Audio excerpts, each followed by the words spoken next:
আমাদের জানমালের নিরাপত্তা দেবার মহান কাজটি করে থাকেন আমাদের পুলিশ ভাইয়েরা। কিন্তু শহর জুড়ে এক ভয়ঙ্কর সিরিয়াল কিলারের আগমন ঘটেছে। প্রায় প্রতিদিনই খুন হতে থাকে একের পর এক পুলিশ অফিসার। হ্যাঁ, ঠিকই শুনেছেন, এই সিরিয়াল কিলারের টার্গেট শুধুমাত্র পুলিশ অফিসার। মালায়ালাম সিনেমা ইন্ডাস্ট্রির এক অসাধারণ মাস্টারপিস সিনেমা আঞ্জাম পাথিরা আজ আমরা এক্সপ্লেন করতে চলেছি। সিনেমার শুরুতে আমরা আনোয়ারকে দেখতে পাই। সে পেশায় একজন সাইকিয়াট্রিস্ট। সে জেলে এক ফাঁসির আসামির সঙ্গে দেখা করতে এসেছে। অপরাধীদের সাইকোলজি জানার ব্যাপারে তার অনেক আগ্রহ। কোনো অপরাধী যখন কোনো অপরাধ করে, বিশেষ করে কোনো খুনি যখন খুন করে, ঠিক সেই সময় তার মনের ভেতরে কি চলে সে সকল নিয়ে গবেষণা করাই হচ্ছে আনোয়ারের কাজ। আসলে আনোয়ার এখানে যার সঙ্গে দেখা করতে এসেছে সে একজন সিরিয়াল কিলার। আনোয়ার তাকে জিজ্ঞেস করে, তোমার জীবনের একদম শুরু থেকে সবকিছুই আমাকে বলো। তুমি কিভাবে একজন সাধারণ মানুষ থেকে খুনিতে পরিণত হলে সে সবকিছুই আমাকে বলো। এবারে সেই সিরিয়াল কিলার বলতে শুরু করে। সে বলে, মানুষ ভাবে আমি মানসিকভাবে অসুস্থ আর এ কারণেই আমি খুন করি, কিন্তু তারা আসলে এটা বুঝতেই চায় না যে আমি একদমই সুস্থ মানুষ, আমার কোনো অসুস্থতা নেই। আনোয়ার এবারে তাকে জিজ্ঞেস করে, তাহলে তুমি এতগুলো মানুষকে নির্মমভাবে কেন খুন করলে? সে জবাবে তাকে বলে, আমি আসলে মানুষ খুন করি তার কারণ আমার খুন করতে খুব ভালো লাগে। আমি যখন হাতুড়ি দিয়ে তাদের মাথার খুলিটা ভেঙে ফেলি তখন মাথাটা ভেঙে যাওয়ার যে শব্দ হয় সেটা শুনতে আমার অনেক ভালো লাগে। এই বর্ণনা দিতে গিয়ে লোকটা একদম কোথায় যেন হারিয়ে যাচ্ছিল। আনোয়ার তাকে ডাক দিলে সে আবারও বলা শুরু করে। যাক, আনোয়ার তার সাথে কথা বলে ফিরে আসে। এবারে এসিপি অনিলের সঙ্গে সে দেখা করে। আসলে আনোয়ার পুলিশের ক্রাইম ডিপার্টমেন্টের সাথে কাজ করতে চায়। সে পেশায় সাইকিয়াট্রিস্ট হলেও অপরাধীরা কেন অপরাধ করে, অপরাধ করার পেছনে তাদের মোটিভ কি, এসব কিছু নিয়ে রিসার্চ করাটা তার প্যাশন। আনোয়ার এবারে তাকে বলে সে ফিল্ডে গিয়ে পুলিশের সঙ্গে কাজ করতে চায়, আর এতে করে সে পুলিশকেও কেস সলভে সাহায্য করতে পারবে। এসিপি অনিল তার এই কথা শুনে তাকে আশ্বস্ত করে আর তাকে বলে আবার নতুন কোনো কেস আসলে সে তাকে জানাবে। এবারে সে তার বাড়ির দিকে রওনা দেয়। কিছুক্ষণ পরে সে সিগারেট খাওয়ার জন্য থামে। সে সিগারেট জ্বালাতেই তার কাছে এক বৃদ্ধ ভিখারি আসে। আনোয়ার তাকে কিছু টাকা দেয়, কিন্তু ভিখারি এর পরেই আনোয়ারকে উদ্দেশ্য করে বারবার একটি কথাই বলতে থাকে, your sleepless nights are coming, your sleepless nights are coming. সে জোরে জোরে চিৎকার করে এই কথাগুলো বলতে থাকে। মানে হচ্ছে, খুব শীঘ্রই তোমার রাতের ঘুম হারাম হয়ে যাবে, তোমার নির্ঘুম রাত তোমার দিকে এগিয়ে আসছে। এই কথা বলতে বলতে সেই লোক সেখান থেকে চলে যায়। আনোয়ার রাস্তার এক পাগলের মুখে এমন কথা শুনে বেশ চিন্তায় পড়ে যায়। সে বাড়ি ফিরে আসে। তার স্ত্রী ফাতিমাকে সে এইসব কিছুই জানায়। ফাতিমা তাকে বলে, এসব নিয়ে এত ভেবো না তো, তুমি দ্রুত ঘুমিয়ে যাও। ওইদিকে দেখা যায় ডিসিপি ইব্রাহিম তার বাড়ির দিকে যাচ্ছে। সে একাই যাচ্ছে। গভীর রাত, চারিদিকে শুনশান নীরবতা। এমন সময় রোড লাইট হঠাৎ করেই অফ হয়ে যায়, চারিপাশ অন্ধকার হয়ে যায়। তারপর একটি ভ্যান তার কাছে থামে, আর এবারে মাস্ক পরা এক লোক ভ্যান থেকে নামে। ইব্রাহিম তার কাছে এগিয়ে যায়। হঠাৎ করে সেই লোকটি তার দিকে তাকায়। সেই বিভৎস মাস্ক দেখে সে ভয় পেয়ে যায়। এমন সময় পেছন থেকে একজন বলে ওঠে, হ্যালো। সে পেছন ঘুরে তাকায়। এরপরেই সিনটা কাট হয়ে যায়। এর মানে হচ্ছে সেখান থেকে সে কিডন্যাপ হয়ে যায়। ঠিক তার পরের দিন তার ডেড বডি পাওয়া যায় সমুদ্র সৈকতে। সেখানে সে এসিপি অনিল আনোয়ারকে ফোন করে এবং তাকে ডেকে পাঠায়। এখানে দেখা যায় কিলার খুবই নির্মমভাবে ডিসিপিকে খুন করেছে। সে তার চোখ এবং হাড় তার দেহ থেকে ছিঁড়ে বের করে নিয়েছে। এবারে পোস্টমর্টমের পরে আরো শকিং এক ব্যাপার জানা যায়। ডাক্তারের ভাষ্য মতে যখন তার চোখ আর হৃৎপিণ্ড তুলে ফেলা হয় তখন সে জীবিত ছিল, এমনকি তাকে অজ্ঞানও করা হয়নি। সে সম্পূর্ণ সজ্ঞানে থাকা অবস্থাতেই তার চোখ এবং হৃৎপিণ্ড বের করে নেওয়া হয়েছিল। এখানে আমরা বুঝতে পারি কিলার ইচ্ছে করেই তাকে কষ্ট দেওয়ার জন্য এত নির্মমভাবে তাকে খুন করেছে। যাক, এই কেসটির দায়িত্ব এবারে ডিসিপি ক্যাথরিনকে দেওয়া হয়। এসিপি অনিল তাকে কেসের সব ডিটেলস বুঝিয়ে দিতে থাকে। এমন সময় আনোয়ার বলে, এখানে কিলার যেভাবে খুন করেছে সেটা দেখে বোঝাই যাচ্ছে এই পুলিশের উপরে তার কোনো ব্যক্তিগত রাগ ছিল, আর সেই প্রতিশোধ নেবার জন্য সে এত নির্মমভাবে তাকে খুন করেছে। আনোয়ার আরো বলে, আমার এই ধারণা যদি মিথ্যে হয় তবে এই কিলার মানসিকভাবে অসুস্থ বা সাইকো, নয়তো কোনো সুস্থ মানুষ এত নির্মমভাবে কাউকে খুন করতে পারে না।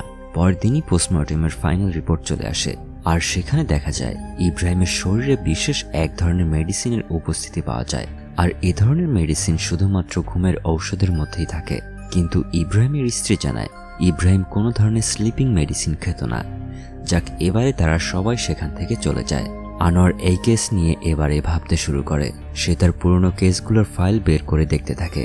আনোয়ারের কাছে এবারে সবকিছুই পরিষ্কার হয়ে যায়। সে এবারে বুঝে যায় যাকে তারা খুঁজছে সে এত তাড়াতাড়ি থামার পাত্র নয়।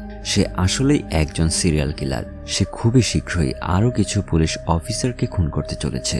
আনোয়ার এই খবর এসিপি অনিলকে জানানোর জন্য তাকে ফোন করে, কিন্তু অনিল তার কথায় খুব একটা পাত্তা দেয় না, উল্টো তার ফোন কেটে দেয় আর সে ঘুমিয়ে পড়ে। অন্যদিকে আমরা আবারও দেখতে পাই সেই রাতে এক পুলিশ অফিসার নাইট ডিউটি করছে। সে তার স্ত্রীর সঙ্গে ফোনে কথা বলতে বলতে একটি চিপা গলির মধ্যে প্রবেশ করে, আর ঠিক তখনই সেখান থেকে সে কিডন্যাপ হয়ে যায়। অল্প সময়ের মধ্যেই তার কিডন্যাপ হবার খবর পুলিশ বাহিনীর মধ্যে ছড়িয়ে পড়ে। পুরো শহরে চেকপোস্ট বসানো হয়। পুলিশের সাঁড়াশি অভিযান চলতে থাকে। অনিল ক্যাথরিনকে বলে যে আনোয়ার আমাকে কাল রাতেই সতর্ক করেছিল, আর সে বলেছিল খুনি শুধুমাত্র পুলিশদেরকেই টার্গেট করছে আর পুলিশদের এখন এক্সট্রা সতর্ক থাকা দরকার। কিন্তু আমি তার কথায় খুব একটা গুরুত্ব দেইনি। এবারে আমরা পরের দিনের সিন দেখতে পাই। গত রাতে নিখোঁজ হওয়া সেই পুলিশের মৃতদেহ পাওয়া গেছে। এখানে শকিং ব্যাপারটা হচ্ছে খুনি তাকে খুন করে থানার মধ্যেই তার লাশ ফেলে গেছে। এখানে আমরা সেই একই ব্যাপার দেখতে পাই। তার চোখ এবং হৃৎপিণ্ড সেই একইভাবে তুলে নেওয়া হয়েছে, ঠিক যেমনটি হয়েছিল ডিসিপি ইব্রাহিমের ক্ষেত্রে। এবারে আরও একটা ব্যাপার দেখা যায়, আর সেটা হচ্ছে সেই মৃতদেহের পাশে একটি ছোট মূর্তি পাওয়া যায়। সেই মূর্তিটি হচ্ছে আইনের দেবীর, তবে এর চোখ একটা কালো কাপড়ে বাঁধা ছিল। পুলিশরা দ্রুত সেই এলাকা সিল করে দেয়। অনিল এবারে আনোয়ারকে ডেকে পাঠায়। পুলিশ সেখানে উপস্থিত হয়। আনোয়ার এবারে সিসিটিভি ফুটেজ চেক করতে শুরু করে, যাতে অপহরণের সময় কোন গাড়িগুলো ওই রাস্তা দিয়ে গিয়েছিল তা খুঁজে বের করা যায়। কিন্তু এখানে তারা জানতে পারে যে সিসিটিভি ফুটেজটি পরিবর্তন করা হয়েছে। ফুটেজে যা দেখা যাচ্ছে তা আসলে 2 দিন আগের দৃশ্য। তার মানে হচ্ছে গত রাতের কোনো ভিডিও ফুটেজ তাদের হাতে নেই। এখানে সহজেই বোঝা যায় কোনো হ্যাকার আগে থেকে ক্যামেরা হ্যাক করে এই কাজ করেছে। সেই রাতেই আনোয়ার এই 2 পুলিশ অফিসারের ডেড বডির ছবিগুলো চেক করতে থাকে। এবার সে এদের দুজনের ডেড বডির কাছেই সেই একই ধরনের মূর্তি খুঁজে পায়, যেমনটি তারা আজ সকালে ইন্সপেক্টরের ডেড বডির কাছে পেয়েছে। যাক, অবশেষে তারা এই কেসটি সমাধানের জন্য ছোট হলেও দারুণ এক ক্লু পেয়ে গেছে, আর সেটা হচ্ছে এই মূর্তি। কে বা কখন কোন দোকান থেকে এই মূর্তিগুলো কিনেছে সেটা বের করতে পারলেই এই কেসটা সলভ হয়ে যাবে। শহরের যেসব দোকানে এই মূর্তি পাওয়া যায় সেখানে আনোয়ার এবং পুলিশ তাদের সবাইকেই জিজ্ঞাসাবাদ করতে থাকে। তারা সেই সব দোকান থেকে কার্যত কোনো তথ্য না পেয়ে আনোয়ার পুলিশের ফেসবুক পেজে একটি পোস্ট দেয়। কেউ যদি এই মূর্তি সম্পর্কে কোনো তথ্য জেনে থাকে তাহলে তারা যেন অবশ্যই পুলিশের সঙ্গে যোগাযোগ করে। যেহেতু পুলিশের সিসিটিভি হ্যাক করা হয়েছে, তাই আনোয়ার একজন হ্যাকারকে থানায় নিয়ে আসে যেন সেই হ্যাকার সম্পর্কে ইনফরমেশন বের করতে পারে। এই যখন অবস্থা, সেই রাতেই কোথা থেকে এক মেয়ে থানায় চলে আসে, আর সে বলে এই মূর্তি কে বানিয়েছে সে সেটা জানে। এই কথা শুনে কনস্টেবল তাকে বাইরে বসিয়ে রেখে ভেতরের ইন্সপেক্টরের পারমিশন নেবার জন্য চলে যায়। সে ভেতরে যেয়ে দেখে ইন্সপেক্টর তার ফোন নিয়ে বিজি আছে। কিছুক্ষণ পরে তারা দুজনেই বাইরে আসে। তারা অবাক হয়ে দেখে সেই মেয়েটি কোথাও নেই। সে কাউকে কিছু না বলেই সেখান থেকে চলে গেছে। এত কষ্টের পরেও পুলিশের হাতে যাক একটু ইনফরমেশন একাই চলে এসেছিল সেটাও এখন চলে গেল। এখানে একটা কথা বলে রাখা দরকার, কোনো আর্টিস্ট যখন কোনো আর্ট করে তখন সে আর্টের মধ্যে তার নিজের নাম লিখে দেয়। যদি এটা কোনো ছবি হয় তাহলে ছবির যে কোনো একটা জায়গায় বেশ ছোট করে হলেও নিজের সিগনেচারটা দিয়ে দেয়। এটা সাধারণত খুব ছোট হয়, যেন খুব ভালোভাবে না দেখলে এটা বোঝা যায় না। ঠিক তেমনি ডেড বডির পাশে যে মূর্তি দুটো পাওয়া গেছে সেটা যে আর্টিস্ট বানিয়েছে সে কোনো না কোনোভাবে এটা লিখে রেখেছে যে সে এটা বানিয়েছে। হয়তো সে নিজের নাম লিখে রাখেনি, কিন্তু কোনো বিশেষ সাইন সে অবশ্যই এই মূর্তির মধ্যে রেখেছে, আর সেটা খুঁজে পেলেই আর্টিস্টকে সেটা পাওয়া যাবে, আর এভাবেই খুনিকেও খুঁজে পাওয়া যাবে। আর এসব কথা আনোয়ার তার স্ত্রী ফাতিমাকে বলে, সে যেন আরো ভালোভাবে মূর্তিগুলো খুঁজে দেখে। আনোয়ারের স্ত্রী তাকে এই সাজেশন দেয়, কিন্তু আনোয়ার তাকে বলে সে অনেকবার দেখেছে কিন্তু বিশেষ তেমন কিছু পাওয়া যায়নি। ওইদিকে ক্যাথরিন পুলিশদেরকে নিয়ে খুনিকে ধরার জন্য নতুন এক প্ল্যান করে বসে। আশা করি আপনারা সবাই খেয়াল করেছেন, যে 2 জন পুলিশ খুন হয়েছে তারা দুজনেই একদম নির্জন রাস্তা থেকে আগে কিডন্যাপ হয় আর তারপরেই তাদেরকে খুন করা হয়। আর এই কারণেই ক্যাথরিন সমস্ত পুলিশদেরকে বেশ কয়েকটা দলে ভাগ করে নেয়। প্রত্যেক দলে 1 জন বা 2 জন করে পুলিশ অফিসার থাকবে, আর তার প্ল্যানটা হচ্ছে কিছুটা এরকম: একজন পুলিশ ফাঁকা রাস্তায় যাবে আর অন্যরা সাধারণ পোশাকে 100 মিটার দূর থেকে তাকে ফলো করবে, কিন্তু তারা সবাই ফোনের মাধ্যমে কানেক্টেড থাকবে। তাদের প্ল্যান হিসেবে ক্যাথরিন একা রাস্তায় হাঁটতে থাকে আর তার ড্রাইভার পলসন স্কুটার নিয়ে তাকে পেছনে ফলো করতে থাকে। কিছুক্ষণ পর কিছু বখাটে ছেলে ক্যাথরিনকে দেখে টিজ করতে থাকে। এর মধ্যে ক্যাথরিন হাঁটতে হাঁটতে তার বাড়ির কাছে চলে আসে। এবারে ছেলেগুলো সেখান থেকে পালিয়ে যায়। ক্যাথরিন পলসনকে জানায় সে ঠিক আছে, কিন্তু পলসনের কোনো রেসপন্স পাওয়া যাচ্ছে না। এবারে ক্যাথরিন পেছনে তাকায়, কিন্তু পলসনকে আর দেখা যাচ্ছে না। পলসনের স্কুটারে আবার একটা ক্যামেরা লাগানো ছিল। এবারে আনোয়ার এবং পুলিশ সেটার রেকর্ডিং দেখতে থাকে, যেখানে তারা একটি লোককে দেখতে পায়। সেই লোকটির মুখে সেই ভয়ঙ্কর মাস্কটি লাগানো ছিল। আনোয়ার এবারে বুঝে যায় লোকটি ইচ্ছে করে ক্যামেরার সামনে এসেছে যাতে সে পুলিশকে কনফিউজ করতে পারে। যাক, এবারে আমরা পরের দিনের সিন দেখতে পাই। ফাতিমা তার বাড়িতে একাই আছে। সে সময় তার কাছে একটা কুরিয়ার আসে। ফাতিমা ভাবে তার হাজবেন্ড হয়তো তাকে সারপ্রাইজ গিফট পাঠিয়েছে। এবারে ফাতিমা প্যাকেটটি খুলেই সেখানে পলসনের ডেড বডি দেখতে পায়। সেটার অবস্থা খুবই বিভৎস। তার লাশের পাশে সেই মূর্তিটিও ছিল, সেই ন্যায় বিচারের মূর্তি, যেটা এর আগেও প্রত্যেকটা লাশের সাথে পাওয়া গিয়েছে।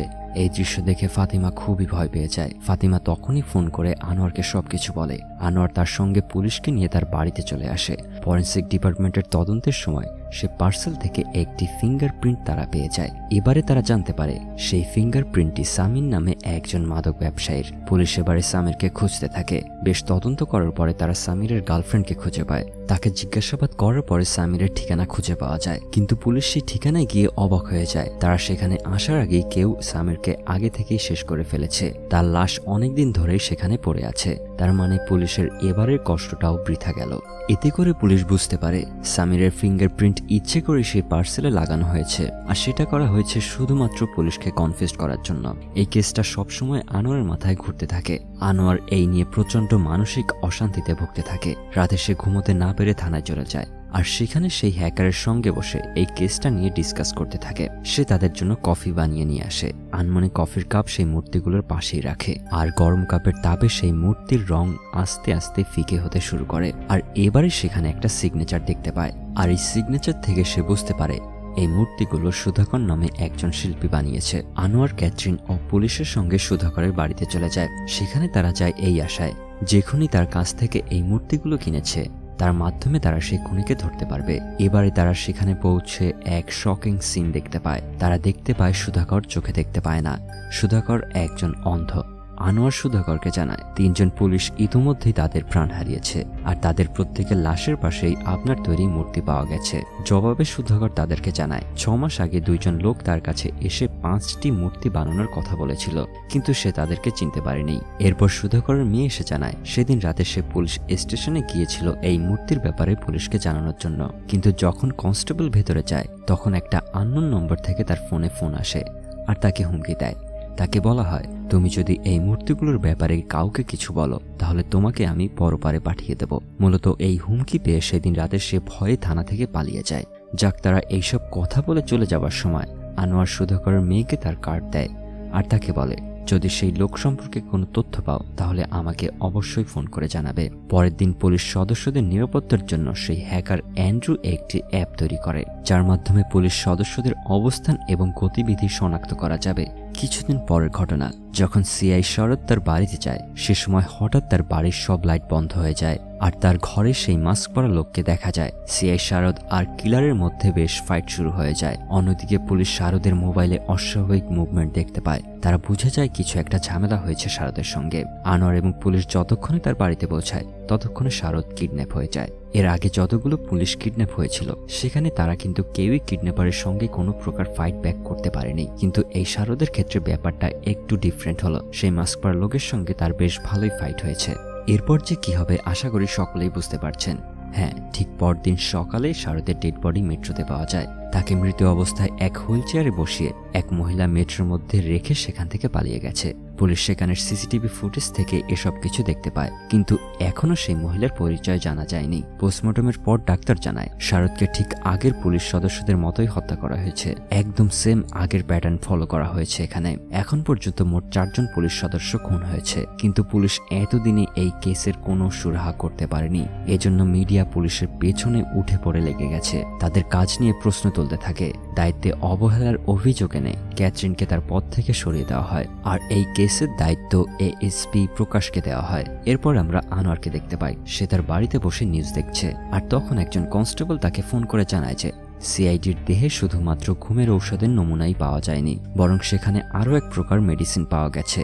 আর সেটা হচ্ছে এমন একটা উপাদান যেটা ব্যবহার করা হয় উচ্চ রক্তচাপের ঔষধে। আনোয়ার এই বিষয়টি নিয়ে রিসার্চ করতে থাকে এবং সে বুঝতে পারে যে নতুন উপাদানটির খোঁজ পাওয়া গেছে সেটা মূলত মানুষকে হিপনোটাইজ করতে ব্যবহার করা হয়। কিন্তু শারদ আগে থেকেই উচ্চ রক্তচাপের ঔষধ নিত, যার কারণে হিপনোটাইজ করার সেই উপাদানটি তার শরীরে কাজ করেনি। আর এই কারণেই অপহরণকারীরা তাকে হিপনোটাইজ করতে পারেনি, আর সেজন্যই তাদের মধ্যে ফাইট হয়েছিল। আনোয়ার এইসব ইনফরমেশন ক্যাথরিনের সঙ্গে শেয়ার করে, কিন্তু ক্যাথরিন তাকে বলে, আমাকে চাকরি থেকে অলরেডি বরখাস্ত করা হয়েছে, আমি এখন এই কেসের ব্যাপারে কোনো কিছুই হেল্প করতে পারবো না। পরের দিনের ঘটনা, আনোয়ারের মেয়ে একটি স্পিনার নিয়ে খেলা করছিল। আনোয়ার তাকে স্পিনার কিভাবে ঘোরাতে হয় সেটা শিখিয়ে দিতে থাকে। আর তখনই তার মনে পড়ে যায় সিআইডির বাড়িতেও একটি স্পিনার পাওয়া গিয়েছিল। এবারে সেই স্পিনারের সাথে সম্পর্কিত যত পুরনো ফাইল আছে সব ফাইল খুঁজতে থাকে। আর শেষমেশ সে সাইমন নামে এক ছেলের ফাইল খুঁজে পায়। ফাইল পড়ার পর সে জানতে পারে কয়েক বছর আগে সাইমন তার নিজের বাবা মাকেই খুন করেছিল। আর এই সাইমন সে মানুষের মৃত্যু এনজয় করত। এছাড়াও তার আরও একটি পরিচয় আছে, আর সেটা হচ্ছে সে একজন দক্ষ হ্যাকার। এবারে পুলিশকে এই সাইমনের ব্যাপারে জিজ্ঞাসা করা হলে জানা যায় সে তার বাবা মাকে খুন করার কারণে জেলে গিয়েছিল, কিন্তু গত বছর সেই জেলেই আগুন লেগে যায় আর সেই আগুনে পুড়ে সাইমন জেলের ভিতরেই মারা যায়। কিন্তু আনোয়ারের পুলিশের এই কথাই বিশ্বাস হয় না। সে এসিপি প্রকাশকে তার এই সন্দেহের ব্যাপারে জানায়। সে বিশ্বাস করে সাইমন মারা যায়নি, সে এখনো বেঁচে আছে, কিন্তু প্রকাশ তার এই কথাই বিশ্বাস করে না। যাক, এবারে আনোয়ার তার নিজের সেই হ্যাকারের সাহায্যে সাইমনকে খোঁজার মিশনে নেমে পড়ে। তারা দেখতে পায় কিছুদিন আগেই তাকে এক ট্রেনে সিসিটিভি ফুটেজে দেখা গেছে। আর কয়দিন আগে যে মহিলা পুলিশ অফিসারের লাশ ট্রেনে রেখে এসেছিল সেটা আর কেউ নয়, সে হচ্ছে এই সাইমন। আনোয়ার এই প্রমাণ নিয়ে এসিপি প্রকাশের সঙ্গে দেখা করে। প্রকাশ এবারে একটা শকিং নিউজ দেয় আর আনোয়ারকে বলে সাইমন আর তার এক সহকারী একই সঙ্গে নিজেদের প্রাণ দিয়েছে। তারা দুজনে একসঙ্গে সুইসাইড করেছে। তোমার সন্দেহ একদম ঠিক ছিল, সাইমনই এই সকল খুনের পেছনে ছিল। আমরা যে দেখেছিলাম আরও একটা মূর্তি বাকি ছিল যেটা পুলিশ এখনো খুঁজে পায়নি। সে বাকি থাকা মূর্তিটাও সাইমনের লাশের সঙ্গেই পাওয়া যায়। আনোয়ারের সন্দেহ যে সঠিক ছিল আর সে যে সবার আগেই খুনিকে চিনতে পেরেছিল সেটা এবারে সে স্বীকার করে নেয় আর তার অসাধারণ বুদ্ধিমত্তার জন্য তাকে ধন্যবাদ জানায়। পরের দিনের সিন, আনোয়ার, ক্যাথরিন ও এসিপি অনিল তিনজন একটি বারে বসে আছে। এবারে আনোয়ার বলে, আমার জানা মতে একজন সাইকো কিলার কখনোই সুইসাইড করতে পারে না, আমাদের অবশ্যই কোথাও ভুল হচ্ছে। তার মানে হচ্ছে আনোয়ার মনে করে সাইমন এখনো মারা যায়নি, সে এখনো বেঁচে আছে। যাক, আনোয়ার এবারে তার বাড়িতে ফিরে আসে। পরের দিন সিনে আমরা দেখতে পাই আনোয়ারকে সুধাকর ফোন করেছে। সুধাকর তাকে জানায় একজন লোক আবার তার কাছে আরেকটি মূর্তি বানানোর জন্য এসেছে, যাকে এবারে সুধাকরের মেয়ে তার চেহারা খুব ভালোভাবেই দেখে ফেলেছে। সে আনোয়ারকে ওই লোকের ছবি দেখায়। ছবিটি দেখেই আনোয়ারের মুখ থেকে একটি নাম বের হয়, ডক্টর বেঞ্জামিন লুইস। আনোয়ার তাকে আগে থেকেই চেনে, কারণ বেঞ্জামিন একজন ডাক্তার। বেঞ্জামিনের সম্পর্কে আরও তথ্য জানার জন্য আনোয়ার তার গ্রামের সুমন নামে একজনের সঙ্গে দেখা করে। এবারে জানা যায় বেঞ্জামিনের বাবা লুইস একজন শ্রমিক ছিল আর তার একটি বোন ছিল। তার বোনের নাম হচ্ছে রেবেকা। বেঞ্জামিনের বাবার ইচ্ছে ছিল সে তার সন্তানদের পড়াশোনা করিয়ে প্রতিষ্ঠিত করবেন, কিন্তু একদিন রেবেকা হঠাৎ করেই অসুস্থ হয়ে পড়ে। তাকে হাসপাতালে নিয়ে যাওয়া হয়। এবারে ডাক্তার তাকে চেক করে জানায় রেবেকা প্রেগনেন্ট, কিন্তু তার বয়স ছিল মাত্র 14 বছর। এবারে বেঞ্জামিনের বাবা জানতে পারে চার্চের ফাদার বেনেডিক্ট তার মেয়েকে ধর্ষণ করেছে। ফাদার বেনেডিক্ট ছিল আবার খুবই ধনী এবং পাওয়ারফুল মানুষ। রেবেকার বাবা ইন্সপেক্টর অনিলের কাছে অভিযোগ করতে গেলে ইন্সপেক্টর অনিল আর কনস্টেবল ফাদার বেনেডিক্টের কাছ থেকে ঘুষ নিয়ে রেবেকার প্রেগনেন্সির সম্পূর্ণ দায় তার বাবার উপরেই চাপিয়ে দেয়। এরপরে লুইস তার মেয়ে রেবেকাকে গ্রাম থেকে দূরে এক শহরে পাঠিয়ে দেয়। বেঞ্জামিনের দায়িত্ব সুদেশের উপরে দিয়ে দেয়। কয়েক সপ্তাহ পর লুইস মানসিক চাপ সহ্য করতে না পেরে জেলের ভেতরেই মারা যায়। এরপর সুদেশ বেঞ্জামিনকে পড়াশোনার জন্য আমেরিকা পাঠিয়ে দেয়, আর এরপর থেকে বহু বছর ধরে তার সঙ্গে কোনো প্রকার কন্টাক্ট নেই। এসব শুনে আনোয়ার দ্রুত এসিপি অনিলকে ফোন করে, কারণ সেবারে বুঝে গেছে বেঞ্জামিনের next target ACP Anil. Anil এখন কোথায় আছে সেটা সে আনোয়ারকে জানায়, কিন্তু আনোয়ার সেখানে পৌঁছানোর আগেই বেঞ্জামিন তাকে কিডন্যাপ করে নিয়ে যায়। এদিকে আনোয়ার একটি ড্রোন দেখতে পায়। কিছু শিক্ষার্থী ক্যামেরা দিয়ে সেটা শুটিং করছিল। সেই ড্রোনের সাহায্যে আনোয়ার এবারে বেঞ্জামিনের গাড়ির অবস্থান বের করে নেয়। অ্যান্ড্রুর সহায়তায় গাড়িটির বর্তমান অবস্থানও ট্র্যাক করে ফেলে। অন্যদিকে আমরা দেখতে পাই বেঞ্জামিন এসিপি অনিলের চোখ তুলে নেওয়ার জন্য প্রিপারেশন নিচ্ছে। তখনই আনোয়ার সেখানে পৌঁছায় এবং দুজনের মধ্যে ফাইট শুরু হয়ে যায়। বেঞ্জামিনের সাথে আনোয়ার ঠিক একটা পেরে উঠছিল না। সে আনোয়ারকে প্রায় শেষ করে ফেলছিল, কিন্তু ঠিক তখনই ক্যাথরিন পুলিশ নিয়ে সেখানে পৌঁছায় এবং তাকে বাঁচিয়ে নেয়। পরের দিন সিনে দেখা যায় বেঞ্জামিনকে জিজ্ঞাসাবাদ করা হচ্ছে, কিন্তু খুব একটা লাভ হয় না। সে কোনো স্বীকারোক্তিই দেয় না। এমন সময় আনোয়ার সেখানে আসে আর তাকে বলে, তুমি শুধুমাত্র অনিল এবং শরৎকে মারার জন্য বেশ কয়েকজন পুলিশ অফিসারকে মেরেছ, যাতে একটি সাইকো কিলারের কাজ মনে হয়, কিন্তু তোমার আসল উদ্দেশ্য ছিল তোমার পরিবারের উপর হওয়া অন্যায়ের প্রতিশোধ নেওয়া। বেঞ্জামিন আনোয়ারের কথা মেনে নেয় ঠিকই, কিন্তু সে নিজে কোনো স্বীকারোক্তি দেয় না, তাই কোর্টে তাকে দোষী প্রমাণ করাও সম্ভব হয় না। আনোয়ার তাকে বলে, তুমি যদি তোমার করা অপরাধের কথা স্বীকার করে নাও তাহলে এসিপি অনিল তার করা অপরাধের সাজা পেয়ে যাবে। জবাবে বেঞ্জামিন আনোয়ারকে বলে, তুমি হয়তো ভুলে গেছো, ন্যায় বিচারের মূর্তি এখনো একটা বাকি আছে। পরের দিনের সিনে দেখা যায় পুলিশ বেঞ্জামিনকে একটি নীরব লোকেশনে নিয়ে যায় আর সেখানে তাকে ফেক এনকাউন্টারে হত্যা করা হয়। বেঞ্জামিনের খেলা এখানেই শেষ। অন্যদিকে আমরা দেখতে পাই আনোয়ার এসপি অনিলকে নিয়ে বেশ চিন্তায় পড়ে গেছে, তাই সে আর দেরি না করে অনিলের বাড়িতে চলে যায়। লিফট থেকে নামার পরই সে একটি মেয়েকে অনিলের বাড়ি থেকে বের হয়ে যেতে দেখে। আনোয়ার অনিলের ঘরে ঢুকেই দেখতে পায় এসিপি নিচে পড়ে আছে আর তার পাশে সেই ন্যায় বিচারের মূর্তিটাও পড়ে আছে, মানে এসিপি অনিলের খেলাও শেষ। আনোয়ার দৌড়ে ব্যালকনিতে যায় এবং জোরে ডাক দেয়, রেবেকা। সে মেয়েটি ডাক শুনে তার পেছন ফিরে তাকায় আর বেশ কিছুক্ষণ আনোয়ারের দিকে তাকিয়ে থাকে, আর তারপরেই সে সেখান থেকে চলে যায়। কিছু কি বুঝতে পারলেন এই মেয়েটিকে? হ্যাঁ, এই মেয়েটি হচ্ছে বেঞ্জামিনের বোন রেবেকা, যে তার ও তার পরিবারের সাথে হওয়া সমস্ত অন্যায়ের প্রতিশোধ নিজের হাতেই নিয়ে নিল। এবারে অবশ্য আনোয়ার তাকে গ্রেপ্তার করার কোনো চেষ্টাই করে না, কারণ রেবেকা তার পরিবারের সাথে হওয়া ঘৃণ্য অপরাধের বিচার সে নিজে করেছে এবং তার এই বিচারে আনোয়ারও সম্মত হয়েছে। আর এরই সাথে সাথেই অসাধারণ এই সিনেমাটার এখানেই সমাপ্তি।